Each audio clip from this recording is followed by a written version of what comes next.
no matter how hard you think you're trying to hide someone in this country that should not be here, sooner or later you will be caught and you will be on the news. And I will be reacting to it.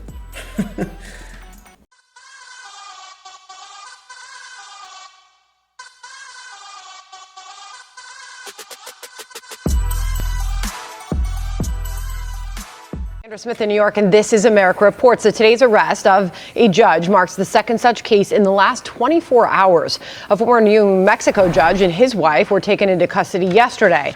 Federal agents arresting them for harboring a suspected Tren de Aragua gang member in their guest house.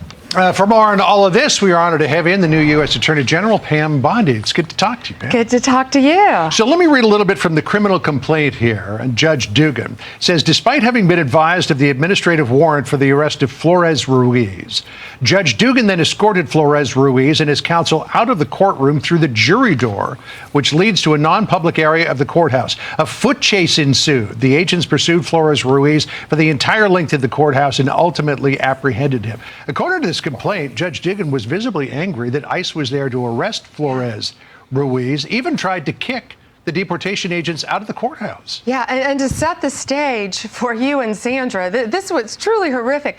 This guy was in court being prosecuted by a state prosecutor for domestic violence battery. He had beat up two people, a guy and a girl, hit the guy 30 times, knocked him to the ground, choked him, beat up a woman so badly they both had to go to the hospital. And John, you know, it's so rare for victims to want to cooperate. They wanted to cooperate. They were sitting in the courtroom with the state prosecutor. The judge learns that ICE was outside to get the guy because he had been deported in 2013, came back in our country, commits these crimes, charged with committing these crimes, victims in court. Judge finds out, she goes out in the hallway, screams at the immigration officers. She's furious, visibly shaken, upset, sends them off to talk to the chief judge. She comes back in the courtroom, you're not going to believe this, takes the defendant and the defense attorney back in her chambers, takes them out a private exit and tells them to leave. Wow. While a state prosecutor and victims of domestic violence are sitting in the courtroom. Wow.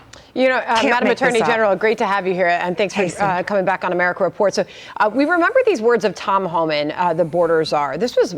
So, I mean, I've been hearing about this the past 2 days, or I think yesterday is when this broke out. I think early in the morning, and I didn't get enough time to sit down and figure out what was going on. But it's crazy to hear that we have some judges out here now that are taking it into their own hands to hide illegal immigrants and people that have done crimes and having them helping them evade police, and in this case ICE. It's getting sickening. Like, now we have to reevaluate all these judges and how they got appointed. Are they DEI hires from the Biden administration? How do we get judges that are going to be breaking the law? These are the people we need to trust in our justice system. So glad we caught these two judges. I mean, they got to go to jail. They got to go to jail for this. March 17th, and his message on these judges who apparently are trying to get in the way of this administration's efforts. Listen. I'm proud to be a part of this administration. We're not stopping. I don't care what the judges think. I don't care what the left thinks. We're coming. So when you see these judges trying to and Tom Homan doesn't say that in a sense of we're running the show and the government's taking over. We're gonna do everything. Like, he needs to add a couple more things to his message behind what they're trying to do. This is all for the legal American citizens who elected Trump and chose to get rid of criminals and illegals out of this country. Criminals that are supposed to be in this country need to go to jail. If you're in this country illegally, then you need to be going back to your home country. A lot of these people that left their countries are supposed to be seeking asylum within their neighboring country. not traveling from the other side of the world to figure out a way to get to Mexico to use a loophole to get into this country. That's not how it works. Obstruct your efforts to make this country safer. What is your message to them? We are going to prosecute you, and we are prosecuting you. I found out about this the day it happened. We could not believe, actually, that a judge really did that. We looked into the facts in great depth. That's her picture up on the screen, Hannah Dugan, who is now in custody. You cannot obstruct a criminal case, and really, shame on her. It was a domestic violence case of all cases, and she's protecting a criminal defendant over victims of crime. In fact, she just had an initial appearance in court. There's also this other case coming out of New Mexico. Judge Joel Cano and his wife were arrested for harboring a TDA member at their home. Harboring? The alleged TDA member had been picked up by law enforcement, and now he and his wife were picked up and arrested. And you say that you believe, as the Attorney General, that the person that they were having living at their home was a truly potentially bad individual. Yeah, that's the judge up on the screen now who got arrested. Yeah, his name is Ortega. He was is a known TDA member. So he comes through Eagle Pass December 2023. He's living in our country. January 2025, ICE, they get a tip. Tom Homan's done a great job. Our FBI did a great job on this case too. They get a tip that he is living with a judge and the judge's wife. So they have him arrested first on immigration charges. A Judge Damian Martinez releases him, saying that Judge Cano has a good BS meter and wouldn't let just anyone live on his property. Yeah, I mean, when you look at the associations with this violent Venezuelan gang, Tren de Aragua, and this person that they harbored in their home, he was showing signs through clothing, we were told, tattoos. There was evidence through voice messages and text messages of his association to TDA. So what charges will Cano and his wife face, if any? So Judge Cano, soon to be former Judge Cano, his charges were just unsealed. He's charged with obstruction. He admitted post Miranda. He took one of the TDA members' cell phones himself, took it, beat it with a hammer, destroyed it, and then walked the pieces to a city dumpster to dispose of it to protect him. The wife also is charged with destroying evidence. Sandra, not only that, this TDA member, and he had on a necklace that said kill, something about death. He had tattoos all over him. He also had on his cell phone pictures of two decapitated victims, decapitated, gruesome photos, and he was sending them out, and whoever he was sending them to was sending back saying, hey, you need to be careful, you shouldn't be sending these, you shouldn't be texting these photos out. Not only that, these two, the judge and his wife, gave him assault rifles that belonged to their daughter. That's what they're charged with. In the criminal report affidavit, he goes to a shooting range with these assault rifles, with a suppressor, with other known TDA members, and they're shooting. This is the last person that we want in our country, nor will we ever tolerate a judge or anyone else harboring them. Let me, if I could, Madam Attorney General. Oh my gosh. Oh my God. I can't believe I'm hearing this shit. This is crazy.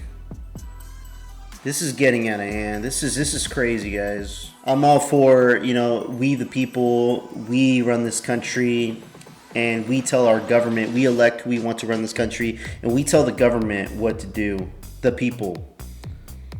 But there's certain people that are making it hard for that to actually be. When we are entrusting judges to make decisions on people's lives that could really affect if they're going to be free or in jail or have to pay some fine or something. And when news breaks out like this, it's disgusting. What do we do with these judges? The first one, okay, you quickly got them out, you helped them escape police and ICE. And in this case, they were having an actual gang member live with them. Giving them a gun to go to the shooting range. I mean, the government is finding out everything about all these gang members. This is their sole mission. No matter how hard you think you're trying to hide someone in this country that should not be here, sooner or later you will be caught and you will be on the news. And I will be reacting to it.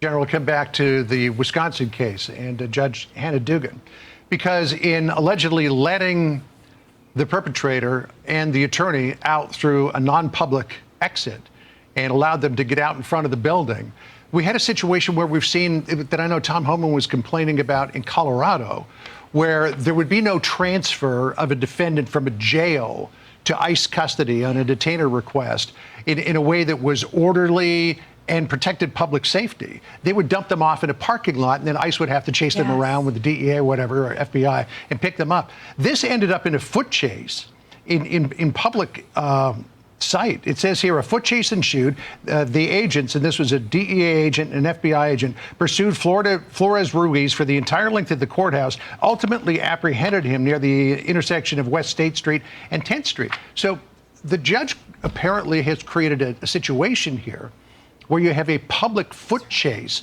And we all know that, while sometimes they can come off without incident, they can also turn into very dangerous situations. John, that's exactly right. She put the lives of our law enforcement officers at risk. She put the lives of citizens at risk. A street chase, which is absurd that had to happen. But yes, she put a lot of people at danger. We've been hearing it, and there are states out there and cities that are trying to do that too.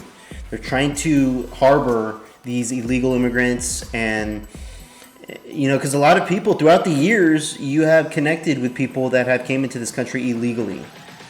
Whether it's people you may have met and become friends with, or people that you've hired and choose to pay them low wages because of their status in this country, you've created a relationship with them, and it's making people's emotions come out to the point where they would risk their own lives and their own reputations and their status in being a free citizen in this country by harboring illegals. Because once you get caught, you're done. You're done as well.